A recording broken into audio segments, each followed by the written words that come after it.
Nesta semana, nesta quinta semana de aula, nós vamos estudar os conceitos de aparência e realidade. E esse é um tema clássico assim, de filosofia e que geralmente é estudado sob a rubrica de epistemologia ou teoria do conhecimento.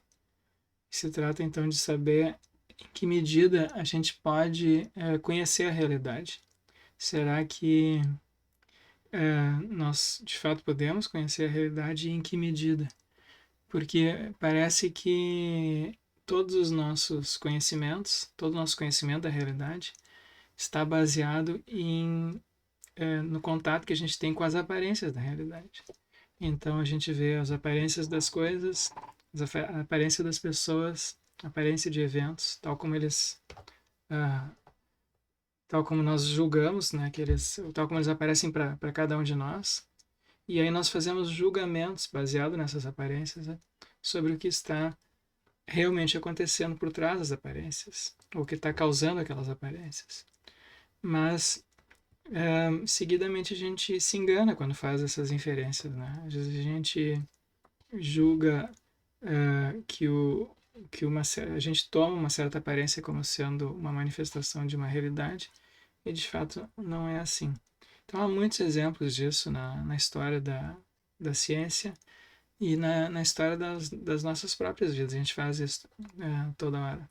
A gente comete erros desse tipo quase que diariamente. Então, há uma discussão assim filosófica, né, sobre se de fato e em que medida a gente pode conhecer a realidade.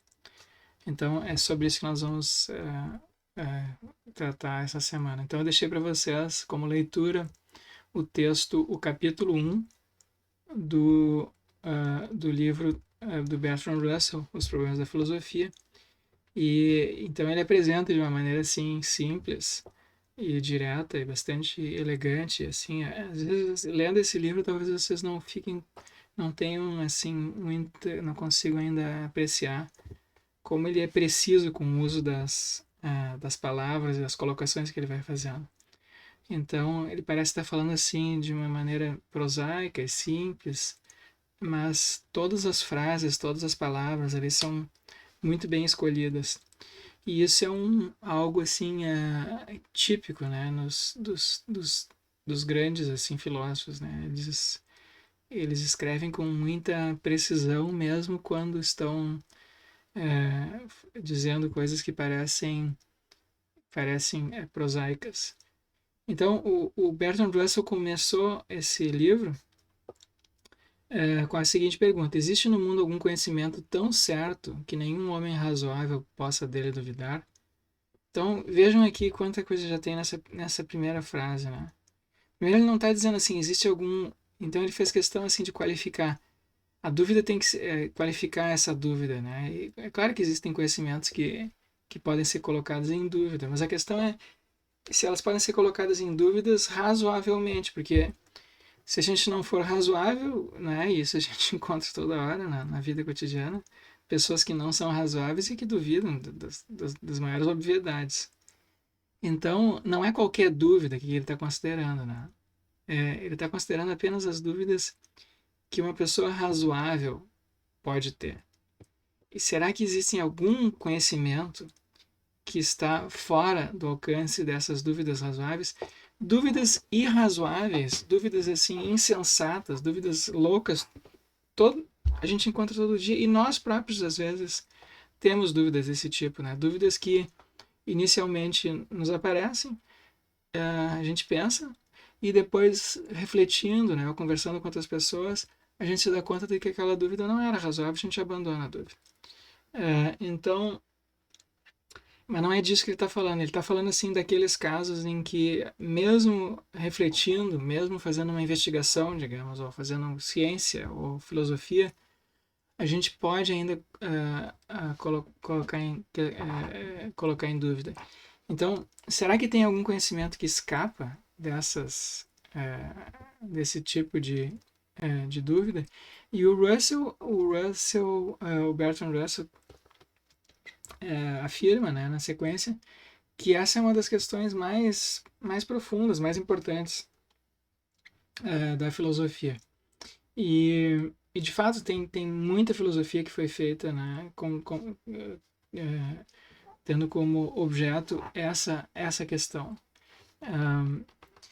Então vamos ver. A gente obviamente parece assim que tem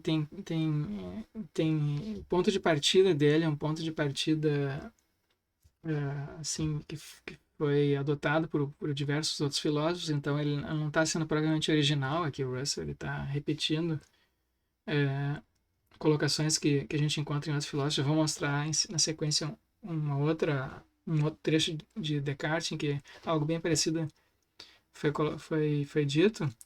Mas, assim, parece que as coisas que aparecem para nós cotidianamente, assim, por exemplo, aqui eu estou nessa sala aqui, tem uma mesa, um computador, né, tem alguns cadernos, livros aqui ao meu redor. Parece que essas coisas são absolutamente certas, que não é razoável, né? Alguém chegar aqui e duvidar disso que está aqui diante dos meus olhos. Se qualquer um de vocês viesse aqui, certamente não duvidaria e se vocês duvidassem, eu não acharia razoável essa dúvida, certo?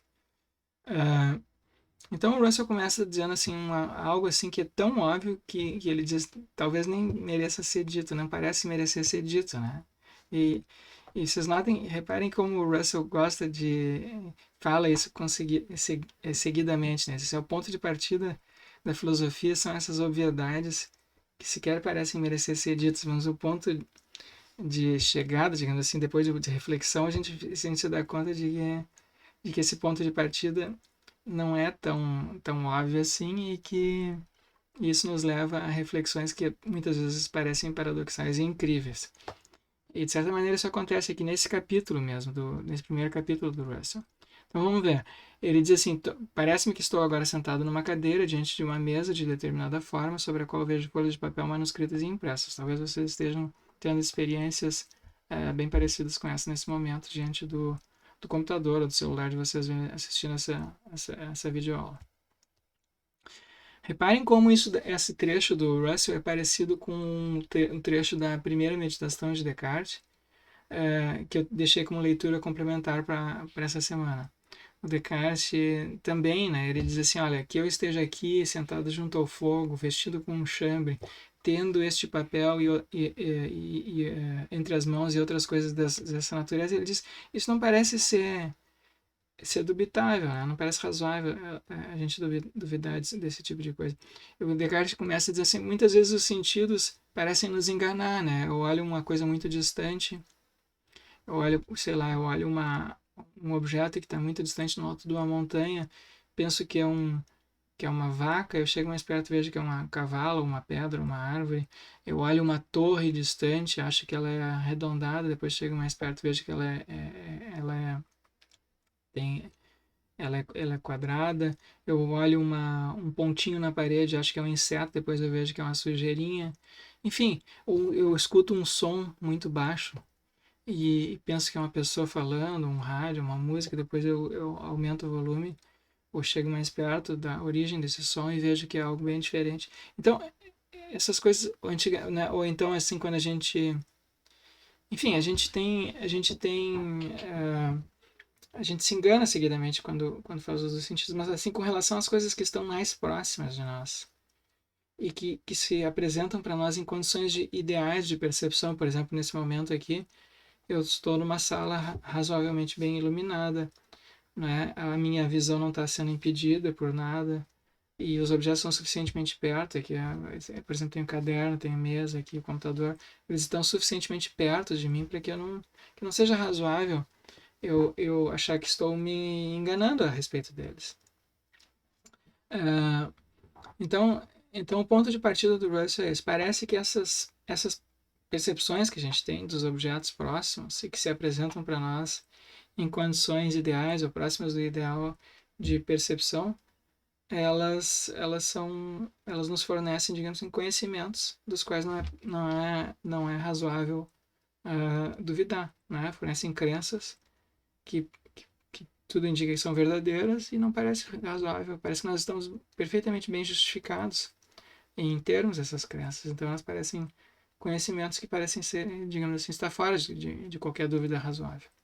Então esse é o mesmo raciocínio que fez Descartes, e muitos outros filósofos fizeram também esse mesmo tipo de colocação, esse mesmo tipo esse ponto de partida da reflexão sobre o conhecimento vocês encontram em muitas obras filosóficas, tá?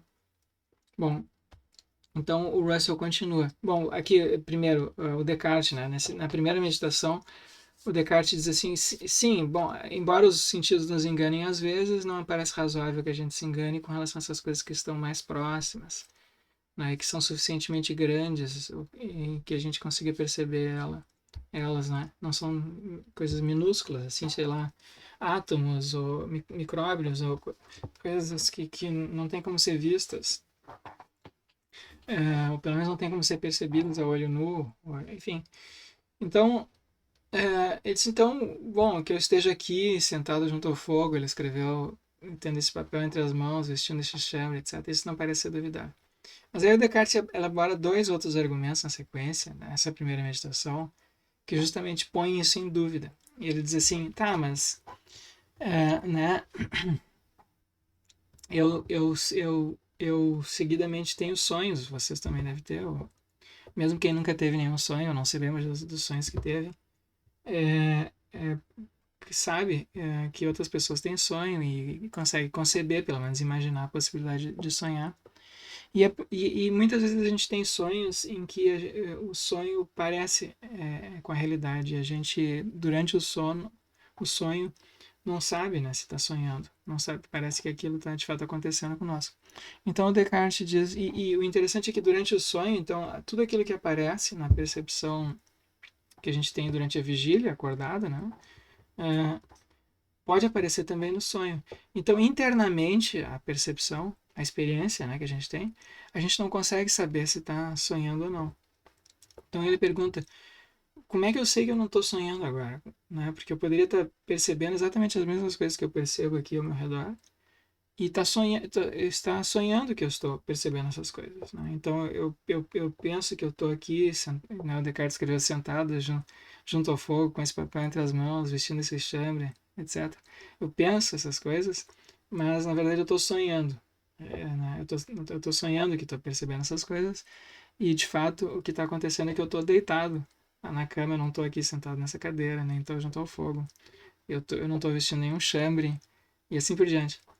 Então ele diz assim, né, mesmo que a gente não acredite nisso, que esteja sonhando agora, a gente tem a gente tem que a gente sabe que é possível isso acontecer. É possível que a gente tenha um sonho em que as experiências que a gente tem, subjetivas que a gente tem, sejam idênticas ou muito próximas, né, indistinguíveis das experiências que a gente tem durante a vigília.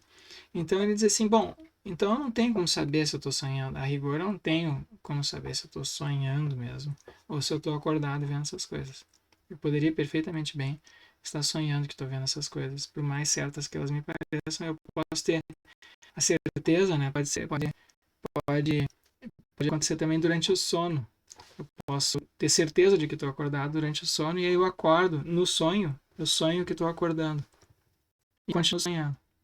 E assim por diante. Então todas as experiências, mesmo as experiências assim que nos parecem mais certas, né, indubitáveis, elas podem ser sonhadas. Esse aqui é o Descartes está dizendo. Então eu não tenho como a rigor eliminar a dúvida, né? Eu não tenho como eliminar essa dúvida, a dúvida de que eu estou sonhando, usando meramente os critérios assim internos às nossas percepções, né? E aí ele elabora então um terceiro argumento que diz o seguinte: bom, tudo bem, mas mesmo que eu esteja sonhando, né? E se eu estou sonhando, então a realidade é que eu percebo ao meu redor não é como eu acho que ela é.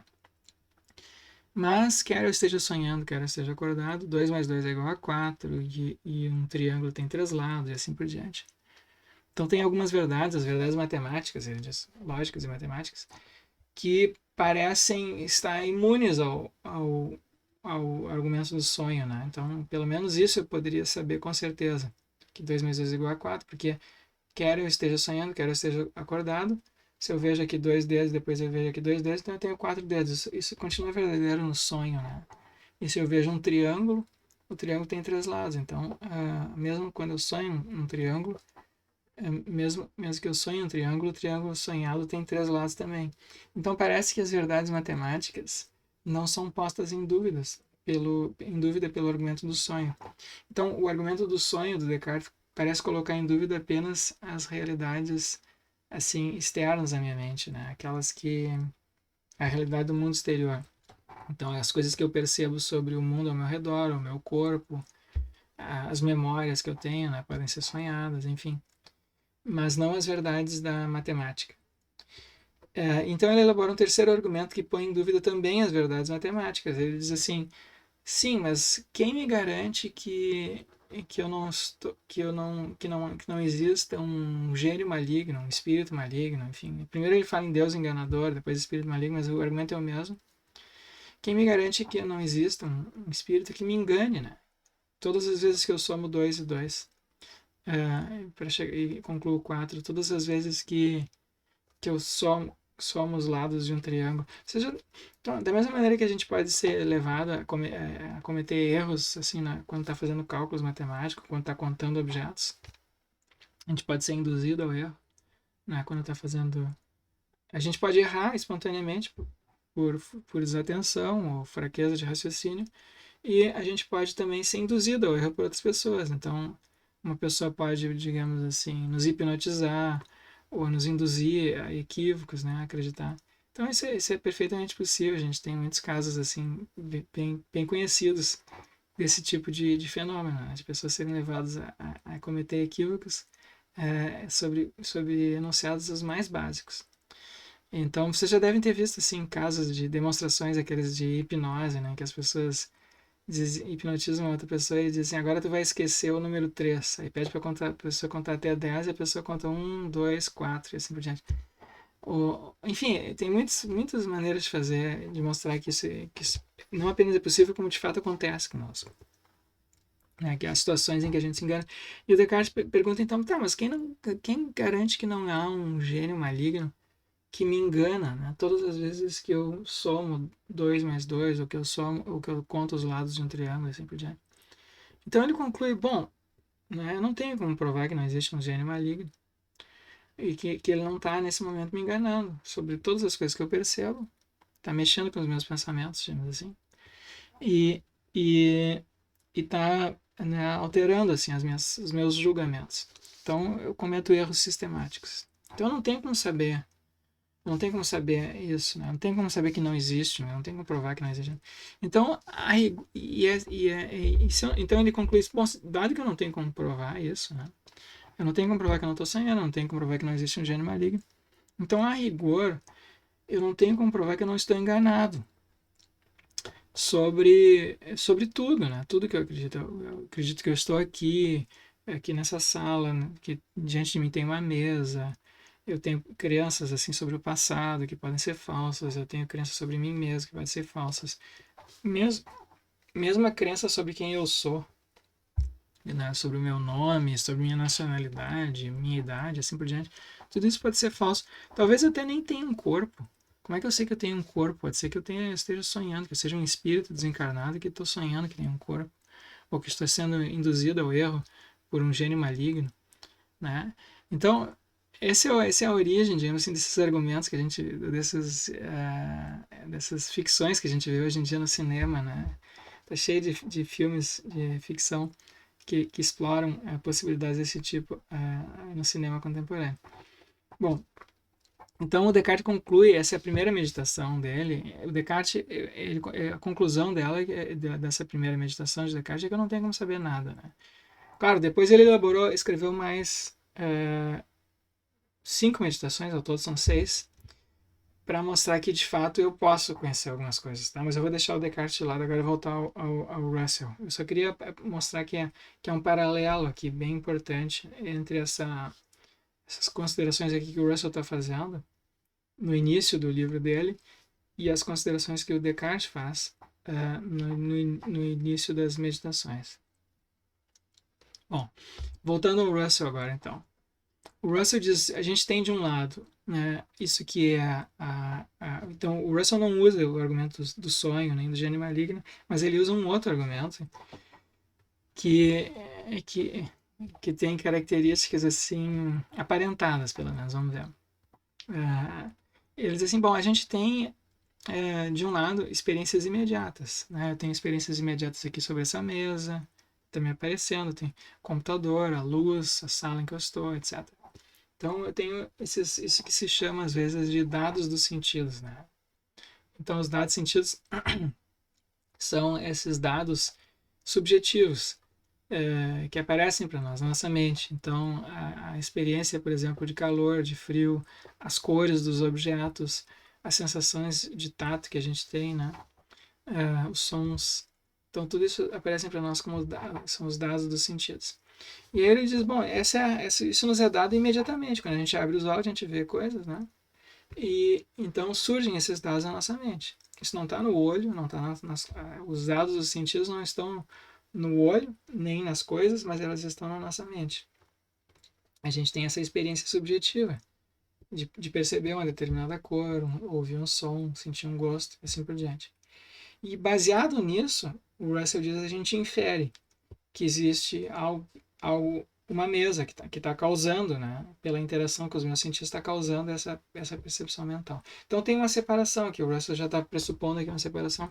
De um lado existe uma mente, de outro a realidade, fora da mente. E existe uma interação causal aqui entre uma e outra. E o nosso conhecimento, então, da realidade por trás das aparências, por trás dos dados sentidos, que está causando os dados sentidos, é inferido. A gente tem os dados dos sentidos na nossa mente e a gente infere que tem uma realidade lá fora. Tá? Mas às vezes essa inferência que a gente faz um julgamento, né? E diz, olha, o que está causando essa sensação que eu tenho aqui de luminosidade é a lâmpada que está acesa. O que está causando a sensação que eu estou tendo aqui de uma superfície marrom aqui na mesa que eu estou usando é o objeto físico, a mesa. E eu infiro que tem uma mesa que está causando essa minha impressão de mesa. Então, a realidade, o Russell diz, é conhecida, ele sustenta, né, depois nos próximos capítulos, ela é conhecida por inferência. Né? A gente conhece imediatamente apenas isso que está na nossa mente, os dados dos sentidos. Isso a gente conhece imediatamente. O resto é conhecido indiretamente. Então essa é uma tese que o Russell sustentou, uma concepção de conhecimento assim bem influente e que reaparece, sim, muitas vezes apareceu assim ao longo da história da filosofia, tá? E ela parece fazer sentido, né? Assim, em parte, por exemplo, ela parece estar subjacente a muitos raciocínios que os cientistas fazem. Os cientistas, assim, os físicos, os biólogos, os químicos, eles seguidamente dizem e escrevem coisas que parecem com isso que o Russell aqui está dizendo, né? Que há uma diferença muito grande entre a percepção, a experiência subjetiva que a gente tem do mundo e o mundo como ele é. A realidade por trás que está causando essa experiência subjetiva. Mas o Russell diz, bom, então mesmo vamos nos ater à superfície aqui, né? Ele pega como exemplo a mesa, né? E ele diz assim, olha, essa mesa, né? Então ela parece ter uma cor, parece ter um formato, mas se eu for prestar bem atenção, né, eu digo a mesa aqui é marrom, ela é feita de madeira, é marrom. E aí o Russell diz assim, bom, mas a rigor não, a cor dela não é uniforme. E dependendo de onde está incidindo a luz, né, o brilho da luz reflete, aquele ponto ali onde a luz está refletindo, ali não é marrom, ali é branco, enfim, brilhante. Então, e se eu variar o meu ponto de vista, né, com relação à lâmpada e à mesa, então aquele brilho, aquele ponto ali que não é marrom, vai variar também. E a mesma coisa pode acontecer agora se eu alterar a luminosidade dessa sala, que se eu colocar uma lâmpada de outra cor, uma lâmpada vermelha, outra violeta, alguma coisa assim, uma lâmpada, desculpa, ultravioleta não, mas uma lâmpada verde, ou enfim, azul, então a cor da mesa aqui, a mesa vai aparecer para mim como tendo uma outra cor. E também se tiver muito escuro, né? Vai aparecer, não vou conseguir identificar o marrom mesmo, vai aparecer como preto ou cinza, alguma coisa assim. Então, o Russell diz, então, por que a gente diz que a mesa é marrom, né? Porque a gente diz que a mesa é marrom porque em condições normais, na maior parte do tempo, ela parece assim, na maior parte da superfície dela parece marrom. Mas, a rigor, eu não tenho como saber isso, não. Isso é algo que é da minha experiência, que eu estou atribuindo à mesa. A mesma coisa com relação ao formato da mesa. Eu olhando de um certo ângulo, uma mesa retangular, parece que a parte da mesa que está voltada para mim parece mais larga que a outra ponta da mesa. Então ela parece, digamos assim. Aí se eu for ao outro lado, agora vai parecer o contrário, né? Aquele outro lado da mesa que vai parecer mais longo do que o lado em que eu estou agora. Então, mesmo o formato, né? A gente não, a gente infere a aparência da mesa não é retangular. Assim, se a gente for a aparência da mesa para nós, a gente infere que ela é retangular, né? Mas assim, a rigor, se vocês forem olhar, por exemplo, uma fotografia de uma mesa, né? Tirada a partir de um certo ângulo, vocês vão ver que na fotografia a mesa não, a rigor, no plano bidimensional, ela não parece retangular. A menos que eu fotografe ela exatamente de cima, né? Mas então tem essas variações nas aparências, né? Então tem muitas aparências que as coisas têm e a gente infere que por trás dessa variedade de aparências tem uma realidade única. E a mesma coisa com relação a todos os objetos. Então ele faz uma comparação assim do diferença, né, entre o cientista que está buscando essa realidade por trás das aparências, ou mesmo nós quando estamos dizendo que as coisas são assim ou assado, e o que faz, por exemplo, um pintor. Então aqui tem um quadro de um pintor famoso, Cezanne. E o pintor faz o contrário. O pintor busca justamente as aparências, né? Ele quer retratar as aparências.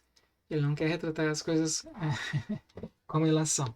Então, ele diz assim, então ele busca justamente essas aparentes distorções, né? Identificar essas aparentes distorções na percepção, a perspectiva, o brilho diferenciado, a sombra e tal, a experiência aqui de tridimensionalidade que é reproduzida nesse quadro aqui, por exemplo, que é bidimensional. O quadro é bidimensional, mas ele parece para nós como tendo uma certa profundidade, né? Então, isso é produzido pela identificação das aparências das coisas, né? Que é isso que está sendo feito aqui nesse quadro. Então, tem uma diferença grande, de qualquer maneira, né? Entre a aparência e a realidade. Esse é o ponto de partida aqui do raciocínio todo. Né? A gente percebe as aparências e a gente não percebe a realidade. Isso que ele está querendo induzir esse pensamento na gente, né? E esse pensamento ele tem consequências paradoxais. Se a gente aceita isso e assim pensando, refletindo, não parece custar muito. A gente parece até pressupor isso muitas vezes, né? Em muitos casos, né? Então parece razoável que a gente admitir que há essa separação entre a aparência e a realidade. E parece razoável também que a, a realidade seja inferida e não seja dada assim imediatamente, né? Então, o que o Russell diz? Voltemos ao exemplo da mesa. O que vimos torna evidente que não há nenhuma cor de que de modo distinto pareça ser a cor da mesa, ou mesmo de uma determinada parte da mesa, porque qualquer parte da mesa pode mudar de cor dependendo do ângulo em que eu estou, né, olhando para ela. Se a luz incide ali sobre ela, se o brilho da lâmpada, do sol, incide mais diretamente, reflete exatamente naquele ponto ali, então aquele ponto não vai parecer marrom para mim. Então, de pontos de vista diferentes, ele continua, a mesa parece ser de cores diferentes. E não há razão alguma para que consideremos uma delas como realmente sua cor, mais do que outras. Então, agora a gente começa aqui, a gente está beirando aqui uma reflexão mais filosófica, né? Então, o ponto de partida dele foi um ponto de partida de considerações bem comuns, né?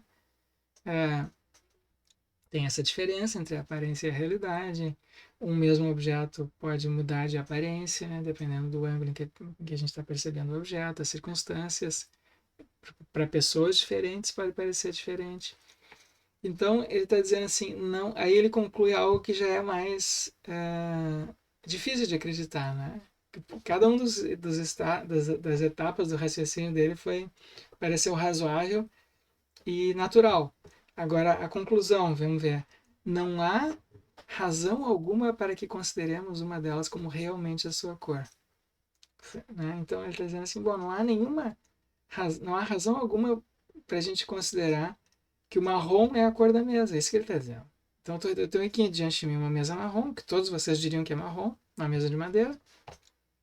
E aí, depois desse raciocínio, em que só considerações assim aparentemente triviais foram feitas, ele conclui algo que contradiz, né, o nosso senso comum. Ele está dizendo, não, a mesa, não há razão para alguma para considerarmos o marrom como realmente a cor da mesa, mais do que alguma outra cor. Bom, isso agora não parece, isso parece paradoxal ou incrível, né? Incrível, não acreditável. Mas esse é o raciocínio dele. Então, e o curioso é que a gente encontra isso em muitos textos assim científicos, ou pelo menos de divulgação científica. Né? Então, vocês podem ver, por exemplo, assim, alguns cientistas dizem assim, a mesa, essa aqui, ela é feita de átomos. E os átomos, enfim, são invisíveis, né?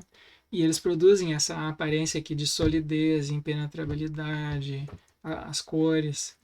Mas todas essas impressões que a gente tem de solidez, impenetrabilidade, a cor marrom, a superfície e tal, elas são produzidas pela interação desses átomos com os nossos sentidos. A mesma não é. Alguns cientistas já escreveram isso. Não é sólida, nem impenetrável, nem marrom. Os átomos não têm cores, propriamente dito. Né?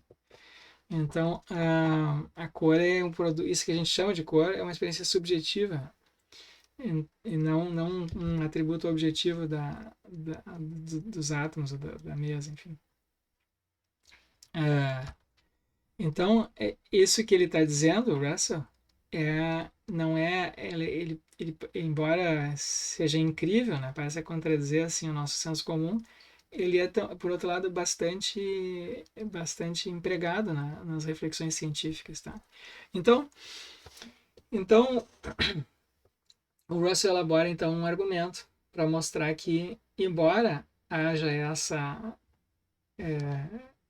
esse hiato, né, entre de um lado as aparências de outra realidade, nos capítulos seguintes do livro ele elabora um argumento para mostrar que nós podemos de fato conhecer, mas por inferência, certo? Mas o ponto de partida é esse, que as aparências só não nos dão, não nos dizem como é a realidade. A gente precisa de algo mais, a gente precisa de um raciocínio, tá? Ou algum tipo de julgamento ou inferência. Então vamos ver o que mais que fizeram os filósofos com esse tipo de ponto de partida, tá?